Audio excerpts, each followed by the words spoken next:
ప్రజల పక్షాన YSR Congress party demand చేస్తూ ఉంది. మేము ఈ ప్రైవేటైజేషన్ పద్ధతిని వైఎస్ఆర్ కాంగ్రెస్ పార్టీ వ్యతిరేకిస్తుంది. నిన్న మా నాయకుడు జగన్మోహన్ రెడ్డి గారు స్పష్టంగా వారి యొక్క స్టాండ్ని తెలియజేశారు. వారు అడిగిన ప్రశ్నలకి ఎవరు కూడా సమాధానం చెప్పట్లా. ఎవరో ఒకరు సమాధానం చెప్పండి. ఎవరు సమాధానం చెప్పట్లా. ఖచ్చితంగా మేము చెప్తా ఉన్నాము. మా నాయకుడు చెప్పారు. వైఎస్ఆర్ కాంగ్రెస్ పార్టీ మా స్టాండ్ ఇదే.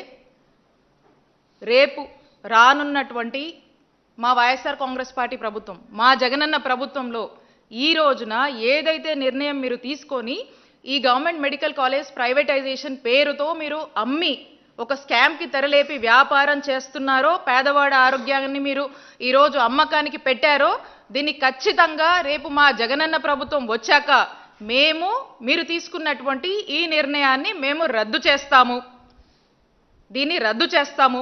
మళ్ళా ఈ గవర్నమెంట్ మెడికల్ కాలేజ్ అన్నీ కూడా తిరిగి గవర్నమెంట్లోనే కొనసాగిస్తూ పేద ప్రజలకు ఉచిత వైద్యాన్ని అందజేస్తామని చెప్పి మా నాయకుడు చెప్పాడు. ఈరోజు నేను కూడా చెప్తా ఉన్నాం. మేమందరం కూడా చెప్తా ఉన్నాం.